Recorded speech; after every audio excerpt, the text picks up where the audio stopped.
keberatan kekeliruan mengajukan Prasmanan Arif Nasution sebagai terdakwa seharusnya Putri Itima Aprilia. 4. Keberatan subjudis karena tidak bidang yang didakwakan sedang tergantung pemeriksaannya. Dan alasan Putri Itima Aprilia lebih dahulu melaporkan pengaduan Dr. Lukman Marzuki SHM ke Barreskrim Mabes Polri. 5. Keberatan dakwaan kabur yang tidak jelas dengan alasan terdakwa Prasmanan Arif Nasution tidak memiliki masalah pribadi dengan Dr. Lukman Marzuki SHM dan bertindak sebagai kuasa hukum dari Putri Itima Aprilia. 6. Keberatan adanya aksi lintas berdasarkan Undang-Undang Nomor 18 Tahun 2003 dengan advokat dengan alasan terdakwa Prasmanan Arif Nasution berkedudukan selaku penerima kuasa dari Putri Itima Aprilia. 7. Keberatan atas kelemahan substansi atau dakwaan dengan alasan tidak terdapat aktus reu dan mensrea dari terdakwa Prasmanan Arif Nasution untuk menyerang kehormatan Lukman Marzuki, namun dalam rangka membela kepentingan kliennya yaitu Putri Itima Aprilia. 8. Keberatan dakwaan yang diajukan terhadap terdakwa Prasmanan Arif Nasution bukan merupakan tindak pidana kejahatan dengan alasan tindakan advokat yang merugikan orang lain maka perkara yang diproses di Dewan Kehormatan Advokat dan berkaitan dengan hak imunitas yang diatur dalam pasal 16 Undang-Undang Nomor 18 Tahun 2003 tentang advokat.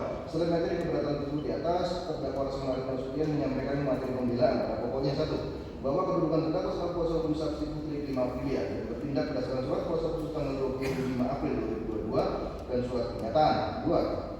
Bahwa telah terjadi pelecehan seksual yang dilakukan oleh saksi Lukman Marzuki kepada Putri Itima Aprilia.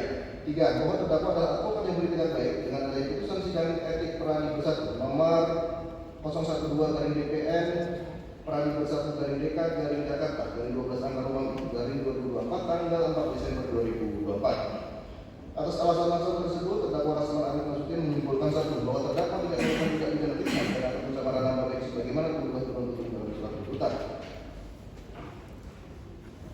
2. Bahwa terdakwa adalah advokat yang menjalani profesi dengan itikat baik dan tidak dapat diidentikan dengan klien atas nama saksi Putri Itima Aprilia. 4. Bahwa perbuatan yang dilakukan terdakwa bukan perbuatan pidana sebagaimana dalam dakwaan penuntut umum karena pernyataan terdakwa bukanlah menuduh melainkan menduga serta telah terbukti saksi Putri Itima Aprilia telah dilecehkan oleh saksi Lukman Marzuki secara verbal dan non-verbal.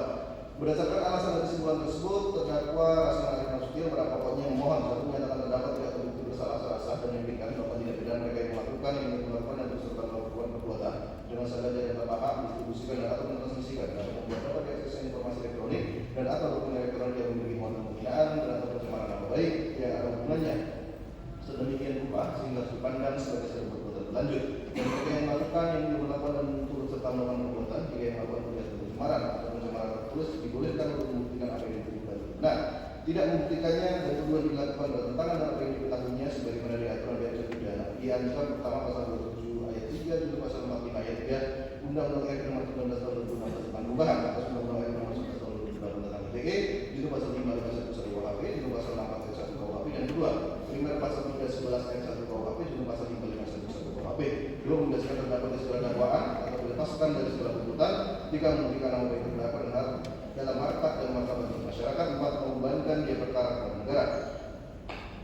Terhadap materi pembelaan yang disampaikan oleh terdakwa Prasmanan Arif Nasution untuk menyampaikan berikut. 1. Bahwa materi pembelaan pada pokoknya hanya mengenai substansi dakwaan, bukan mengenai formalitas perdakwaan. Tentang keberatan atau eksepsi dari terdakwa telah disampaikan pada tanggal 25 Desember 2024. Penuntut umum telah menyampaikan pendapat penuntut umum tentang keberatan pada tanggal 9 Januari 2025 dan tulisan telah membacakan putusan selat tanggal 23 Januari 2025 yang pokoknya menyatakan menolak eksepsi atau keberatan dari penasihat hukum, menyatakan surat dakwaan atas nama terdakwa Prasmanan Arif Nasution sah demi hukum, menyatakan menjadi berwenang mengadili melanjutkan pemeriksaan perkara atas nama terdakwa Prasmanan Arif Nasution dan membebankan biaya perkara yang timbul dalam perkara ini pada persidangan pada akhir persidangan pada negara.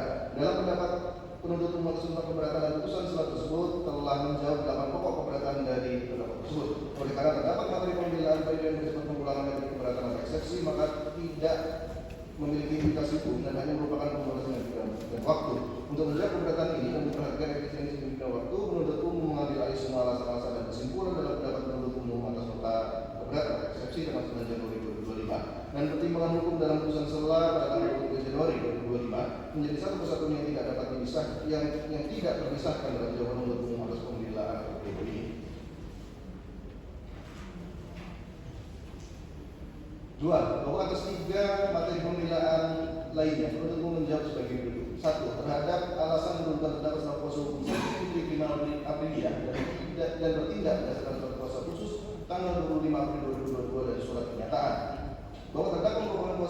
dari saksi Putri Prima Aprilia pada saat konferensi pers dan penggunaan media sosial Instagram dengan akun Rasman Arifin Nasution dalam periode tanggal 27 April 2022 sampai dengan 7 Mei 2022. Terus orang tersebut termasuk terdakwa Rasman Arifin Nasution dalam menjalankan profesinya harus dengan itikat baik untuk berkepentingan pembelaan kliennya yang Putri Prima Aprilia bila maupun di luar persidangan dengan berpegang pada kode etik, peraturan perundang-undangan, sumpah atau janji advokat serta nilai-nilai kelayakan dan kepatutan berdasarkan pasal 6 Undang-Undang RI Nomor 18 Tahun 2003 tentang advokat yang selanjutnya disebut Undang-Undang Advokat dapat diberi tindakan dengan alasan a. mengabaikan asal melantarkan dengan kliennya, b. membuat atau bertingkah laku yang tidak patuh terhadap lawan atau rekan profesinya, c. bersikap bertingkah laku, bertutur kata atau mengeluarkan pernyataan yang menunjukkan sikap tidak hormat terhadap hukum, peraturan perundang-undangan atau pengadilan, d. berbuat hal yang bertentangan dengan kewajiban kehormatan atau perbuatan bersalah, f. melanggar sumpah atau janji advokat dan atau pada etik profesi advokat. Pasal 15 Undang-Undang Advokat mengatakan advokat bebas dalam menjalankan tugas profesinya untuk membela perkara yang menjadi tanggung jawabnya dengan tetap berpegang pada kode etik profesi dan peraturan perundang-undangan. Penjelasan pasal 16 Undang-Undang Advokat menyatakan yang dimaksud dari itikat baik adalah menjelaskan tugas profesi dan menegakkan keadilan berdasarkan hukum untuk membela kepentingan lainnya. Bahwa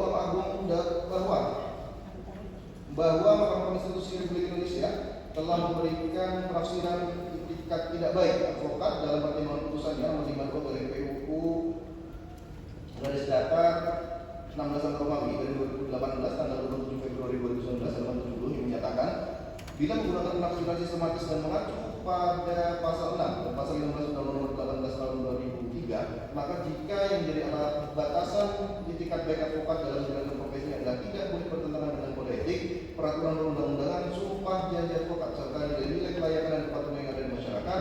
Apabila tindakan advokat bertentangan dengan kode etik, peraturan perundang-undangan, sumpah atau janji advokat serta nilai-nilai kelayakan dan kepatuhan, maka advokat tersebut telah tidak beretikat baik. Bahwa imunitas dari advokat berdasarkan undang-undang advokat tidak serta-merta membuat terdakwa selaku advokat menjadi kebal terhadap hukum tanpa syarat. Kebenaran tersebut hanya berlaku apabila terdakwa memiliki itikat baik dan berpegang pada kode etik, peraturan perundang-undangan, sumpah, janji advokat serta nilai-nilai kelayakan dan kepatuhan. Berdasarkan pertimbangan dalam putusan Mahkamah Konstitusi nomor 52 dari PUU garis datar 16 Romawi dari 2018 tanggal 27 Februari 2019 pada halaman 69 sampai 72 menyatakan bahwa dalam menjalankan tugas profesi advokat di luar pengadilan tidak dapat diartikan terdakwa selaku advokat dan klien dapat sekehendak hati melakukan penghinaan atau fitnah kepada orang lain, baik disampaikan secara langsung melalui konferensi pers dan atau disampaikan secara tidak langsung melalui media sosial Instagram. Tidak ada satupun peraturan perundang-undangan yang membenarkan advokat termasuk terdakwa dalam rangka membela kepentingan klien harus atau dapat dilakukan dalam melakukan pelanggaran hukum atau peraturan perundang-undangan. Bahwa berdasarkan hal tersebut terdakwa memiliki niat jahat melakukan penghinaan atau fitnah terhadap saksi hukuman pada KPK karena satu, terdakwa sebagai advokat tentunya memiliki pengetahuan mengenai adanya peraturan perundang-undangan yang dilarang melakukan penghinaan atau fitnah terhadap orang lain. Dua, terdakwa sebagai advokat sengaja melakukan penghinaan atau fitnah tersebut karena terdakwa menyangka saksi hukuman sebagai telah merebut kliennya bernama Dr. Richard Lee sehingga perbuatan menuduh atau fitnah yang bisa langsung melalui konferensi pers dan atau disampaikan secara tidak langsung melalui media sosial Instagram sengaja dilakukan terdakwa dan ditujukan kepada saksi hukuman bahwa oleh karena terdakwa sebagai advokat memiliki itikat tidak baik dalam mendampingi klien dari saksi Putri Prima Aprilia dan melanggar peraturan perundang-undangan, maka dengan sendirinya terdakwa kehilangan hak imunitas dari advokat. Dua, beralasan telah terjadi pelecehan seksual yang dilakukan oleh saksi hukuman manusia kepada saksi Putri Prima Aprilia. Jawaban penuntut umum bahwa sebelum menanggapi materi pembelaan dengan alasan kedua di atas, terlebih dahulu penuntut umum menyatakan keberatan dari sisi formil atas digunakannya tanggapan layar yang dinyatakan terdakwa sebagai percakapan WhatsApp antara saksi hukuman manusia dengan saksi Putri Prima Aprilia pada tanggal 5 April 2022 dan 7 Maret 2022. Karena terdakwa sama sekali tidak